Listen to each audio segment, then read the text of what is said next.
people will say, well, I'm in business to business, and so this doesn't really work for what I'm doing. And I'll point to examples that are like much more extreme, like even outside of business, where that kind of mindset, mentality, and approach can make a big difference. And I'll start with a business example.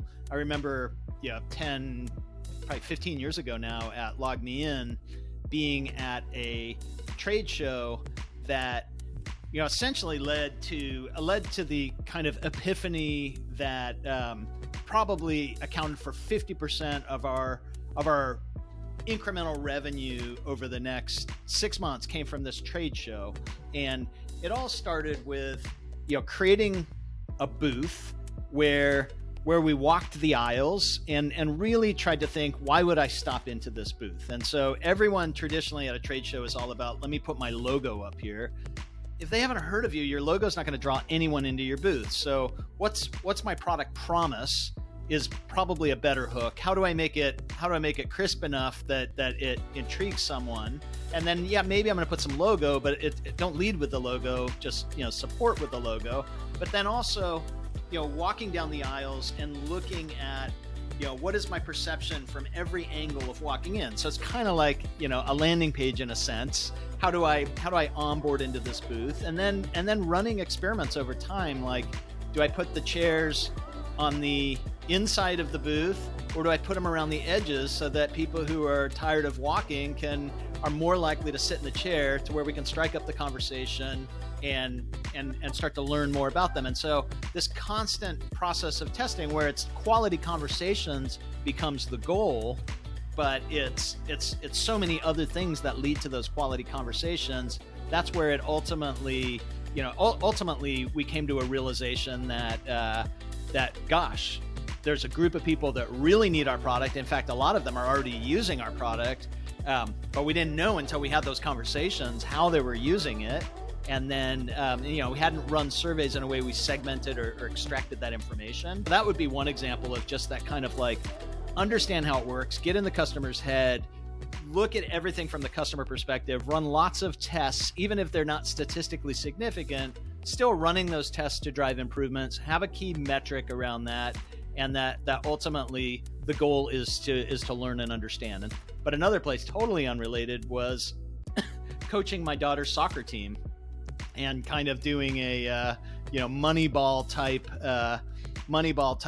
experimentation and data of just literally all the other coaches, they had one tool to try to drive performance, which is like yell at the kids.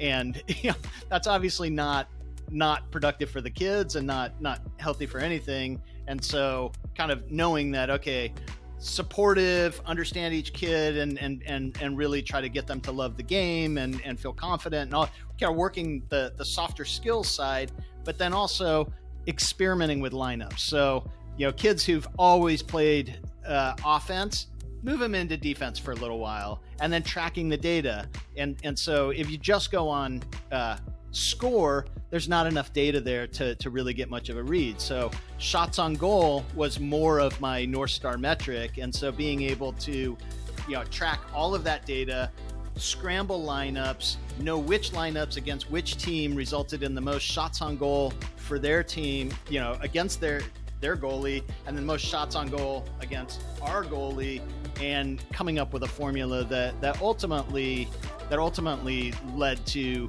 a team that I think was not any more stacked on talent than any of the other teams, but just ultimately a really fun season for a lot of the kids, to where 10 minutes into each game, they had to back off and slow things down so they didn't embarrass the other team, and I think it's just one of those things that, that kind of like understand lots of data, lots of experimentation, and then execution as well, knowing that you don't berate kids with yelling at them, but understand what their areas of interests are, and being able to really tap in and help them build confidence and love the game and all those things that ultimately, if I can apply it in a soccer field, if I can apply it in a totally analog trade show, I think when you look at almost any business,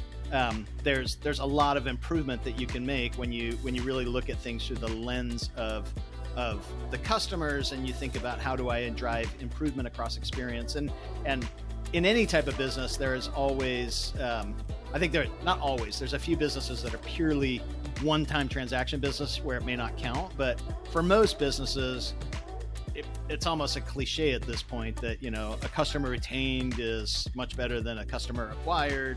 But like that cliche has been around there for a long time, but there's not been a lot of details in the how do you make that happen. And I think that how you make that happen is through a lot of experimentation, and you can't really improve something you don't understand. So you have to really work to understand deeply what's going on, and then you improve that understanding through that experimentation.